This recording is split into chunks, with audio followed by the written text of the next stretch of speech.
Myslím, že toto pozná asi každý. Ten pocit, keď má človek hlavu plnú snov, veľkých plánov. Obrovský potenciál. Presne, obrovský potenciál. A potom sa ako si nič nedeje. Roky idú a my sme stále na tom istom mieste.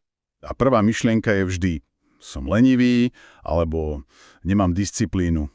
Áno, a my sa dnes pozrieme na to, či problém nie je niekde úplne inde. Či to, čo si tak hrdo nazývame môj veľký plán, nie je v skutočnosti iba príjemná fantázia, útek. A to je, myslím, ten kľúčový rozdiel, pretože plán a fantázia majú úplne iný účel. Ako to myslíš? No, plán je nástroj, ako zmeniť realitu. Ale fantázia, tá je často nástroj, aby sme sa s realitou vôbec nemuseli stretnúť. Vieš, existuje taká zaujímavá poučka, že ak má niekto extrémne vysoký optimizmus o svojej budúcnosti, ale zároveň má veľmi, veľmi nízku radosť prítomnosti, tak to je varovný signál. Presne. Je to signál, že tá budúcnosť asi neslúži ako motivácia, ale skôr ako únikový východ. Ako také anestetikum proti bolesti zo súčasnosti. Presne tak. A v tom je ten paradox. Ak je niekto v prítomnosti natoľko, povedzme, nešťastný, že sa proste nevie sústrediť na to, čo treba urobiť dnes, tak tú skvelú budúcnosť nikdy nedosiahne. Nikdy. Všetká jeho mentálna energia sa minie na snívanie, nie na konanie. Dobre, tak poďme to rozbaliť. Pozrieme sa na 5 takých kľúčových znakov, ktoré nám môžu pomôcť zistiť, či v rukách držíme mapu k cieľu, alebo len... Pekný plagát vysnívanej destinácie. Áno. A ten prvý znak je asi najbežnejší. Človek je neustále vo fáze nápadov. Vymýšľa, brainstormuje, plánuje. Ale nikdy nepríde ten prvý reálny krok. Presne. Nikdy. Toto je klasika. A ten hlbší dôvod je niečo, čo by sme mohli nazvať absencia prítomnosti. Absencia prítomnosti? Áno. Aby sme mohli niečo reálne stávať, musíme stať oboma nohami na zemi. Tu a teraz.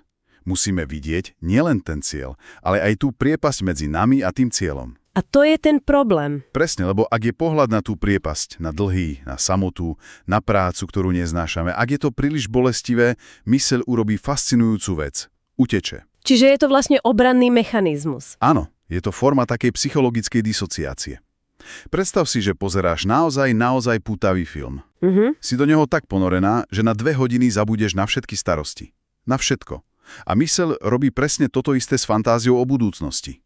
Vytvorí si taký pútavý film, že na chvíľu vypne tú nepríjemnú realitu. Problém je, že niektorí ľudia v tom kine ostanú sedieť roky. Presne tak. Ten obraz s kinom je silný. A sedí to aj s tou analogiou mapy. Je to ako keby som sa pozerala na mapu hôr, snívala o tom výhľade z vrcholu. Ale tvrdohlavo by si odmietala pozrieť na tú malú bodku s nápisom Vy ste tu. Áno, lebo tá bodka mi ukazuje, aký strmý a náročný je ten prvý kopec. A tu je ten najväčší rozdiel. Fantázia sa zaoberá poslednými 5 krokmi. Preberaním ceny, oslavou. Pocitom víťazstva a úplne ignoruje tých prvých 5 krokov, lebo tie sú špinavé, nudné a vyžadujú si konfrontáciu s realitou. A skutočný plán? Skutočný plán je posadnutý práve tými prvými krokmi. Čo urobím dnes? Čo zajtra? Čo musím mať hotové do konca týždňa? Tá vízia je niekde vzadu ako majak, ale sústredenie je na ceste pod nohami. A tie prvé kroky sú často tie menej sexy však. A to ma privádza k druhému znaku. Keď človek sníva, tak si predstavuje len tie highlighty. Tie najlepšie momenty. Áno. Pohľad na účet, aplaus, dokonalá svadba, ale málo kto si predstavuje, bežný útorok o 4:00 po obede v tej novej realite. Pretože ten bežný útorok o 4:00 bude stále obsahovať nejaké problémy. A tu prichádza myšlienka, ktorá môže úplne zmeniť pohľad na ciele. A to aká? Ľudia si myslia, že cieľom je život bez problémov. To je úplný nezmysel. Cieľom je nájsť si lepšie, zaujímavejšie problémy. Počkaj, to je pre mňa úplne nový pohľad. Takže nejde o to zbaviť sa stresu, ale nájsť si lepší stres? Presne.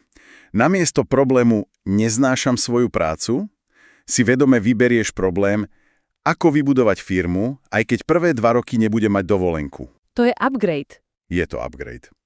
Alebo namiesto problému cítim sa osamelo, si vyberieš problém, ako sa naučiť riešiť konflikty s človekom, ktorého milujem. Dobrý život nie je život bez problémov. Je to život plný problémov, ktoré sme si vedome vybrali. Takže ak niekto sníva, že bude oceňovaný spisovateľ, mal by si položiť otázku, či ho baví problém sedieť celé hodiny sám a prepisovať jednu kapitolu 17 krát? Presne o tom to je. To je tá realita. Nie preberanie ceny. Fantázia nám totiž našepkáva, že ten cieľ bude všeliek. Že keď budeme bohatí, už nikdy nebudeme cítiť smutok alebo neistotu. A skutočný plán? Skutočný plán počíta s frustráciou, s bolesťou, so zlyhaním.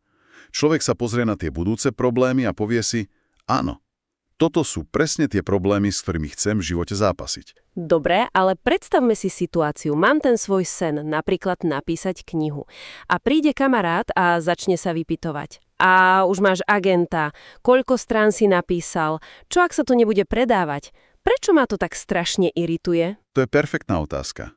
Lebo tá reakcia odhalí úplne všetko. A to je náš tretí znak, silná defenzívnosť, keď sa niekto pýta na detaily. Prečo to tak je? Pretože tie konkrétne, praktické otázky, oni prepíchajú tú nádhernú, trblitavú bublinu fantázie. Aha. Fantázia je bezpečný svet, kde netreba nič robiť, nič obetovať. A tieto otázky nás násilím vracajú do reality. Je to ako keď pozeráš Pirátov z Karibiku a niekto vedľa teba začne nahlas vysvetňovať, že tá loď by sa v skutočnosti potopila. Úplne to pokazí zážitok. Presne. Lebo ten zážitok je o úniku. A keď niekto útočí na našu fantáziu, berie nám ten pocit úľavy. Berie nám to naše kino. Preto reagujeme tak podráždene, ako by nám šľapal po sne. Ale pri skutočnom pláne by to malo byť naopak, však? Úplne naopak, tam by si mala byť vlastne vďačná aj za nepríjemné otázky. Prečo? Konštruktívna kritika je dar. Nepríjemná otázka môže odhaliť dieru v pláne, o ktorej nevieme. Je to ako keby ti niekto povedal, že máš dieru v lodi, kým si ešte v prístave. Je lepšie ju zaplátať hneď. Áno. Je to nepríjemné, ale lepšie teraz, ako sa potopiť na mori. Pri fantázii je kritika deštrukcia. Pri pláne je v konečnom dôsledku konštrukcia. Ten obraz sprasknutej bubliny je dosť silný. Ale čo sa stane, ak tá bublina nikdy nepraskne? Ak v nej človek žije dekády? To nás privádza k 4. bodu a ten je asi najsmutnejší. Rastúca ľútosť s vekom. Presne. Áno. A toto súvisí s fenoménom, ktorému psychológia hovorí naučená bezmocnosť. Čo to znamená? Predstav si štenia priviazané o kolík. Snaží sa odtrhnúť, bojuje, ale nejde to. Počase to vzdá a keď vyrastie na silného psa, ktorý by ten kolík vytrhol jediným trhnutím. Už sa o to ani nepokúsi. Presne. Naučil sa, že je bezmocný. A naša myseľ funguje podobne. Ak sa od mladosti učíme, že riešením je únik do fantázie, vypestujeme si hlboké presvedčenie, že reálny svet zmeniť nedokážeme. A v 20-ke to ešte tak človeku nepríde, lebo má pocit, že má všetko pred sebou. Ale v 40-ke alebo 50-ke je čoraz ťažšie klamať sám seba. Tá priepasť medzi snom a realitou je už príliš veľká. A to je zdroj obrovskej ľútosti.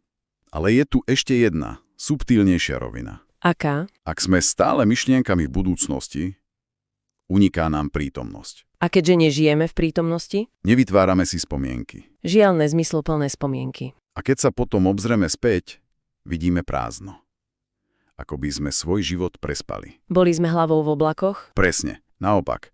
Človek, ktorý aktívne pracuje na cieľoch, aj keď sa mi nedarí, aj keď bojuje, on je plne prítomný.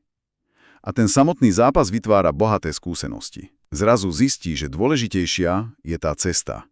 Nie len ten vrchol. Takže ak nemám minulosť, lebo som ju presnívala a nemám ani prítomnosť, lebo je príliš bolestivá, zostáva mi len tá budúcnosť. A to ma priváda k poslednému 5. bodu. K tej myšlienke, že to budúce ja je to jediné skutočné, autentické ja. Áno, a to moje súčasné ja je len nejaká dočasná, chybná verzia, ktorú treba prekonať a zahodiť. A toto je možno ten najnebezpečnejší klam zo všetkých. Prečo? Pretože žiadny úspech, žiadne peniaze ani najlepší vzťah nás nezbaví našej ľudskosti. A súčasťou ľudskosti je hanba, bolesť, neistota, zranenia z detstva. Tieto veci nezmiznú. Nikdy. Nemôžeme sa z našich ťažkých emócií vyvinúť alebo ich prekonať. Musíme sa ich naučiť integrovať. Prijať ich ako súčasť toho, kým sme. Súčasné ja nie je chyba, ktorú treba opraviť. Je to východiskový bod. Jediný, ktorý máme. Počkaj, ale to je dosť demotivujúce, nie? Celý self-help priemysel stojí na myšlienke staň sa lepšou verziou seba.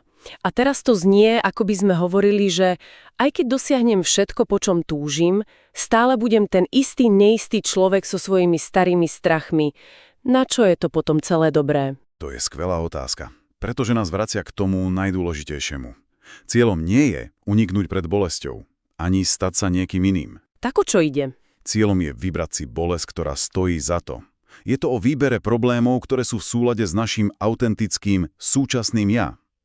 Namiesto otázky, ako sa zbaviť problémov, si kladieme úplne iné otázky. Na akých problémoch chcem pracovať? S akými ľuďmi sa chcem učiť vychádzať? Rozumiem. Únik, teda fantázia, sa drží viery, že niečo v budúcnosti nás navždy zbaví bolesti. Ale realistický plán vedie k životu, v ktorom radostne zápasíme s problémami, ktoré sme si sami vybrali, pretože ich riešenie nám dáva hlboký smysel. Takže ak to zhrniem, rozdiel medzi fantáziou a plánom nie je v tom, aký veľký je cieľ. Vôbec nie. Môžem mať ambiciózny cieľ. Ten rozdiel je v ochote prijať realitu prítomného okamihu. V ochote konfrontovať sa s tými nudnými, frustrujúcimi a niekedy aj bolestivými krokmi, ktoré musím urobiť dnes a zajtra. Presne tak. Skutočne naplňujúca cesta je taká, na ktorej nás baví samotná chôdza, nielen tá predstava vrcholu. Pretože každý ten krok v prítomnosti nás približuje nielen k cieľu, ale hlavne k človeku, ktorým chceme byť. K človeku, ktorý sa nebojí reality. A ktorý nachádza zmysel v riešení problémov, ktoré si sám vybral. A možno to je dobrá myšlienka na záver, skúsiť sa na chvíľu zamyslieť nie nad tým, akých problémov sa chceme v živote zbaviť, ale nad tým, aký typ radostného zápasu by si človek s chuťou vybral namiesto nich.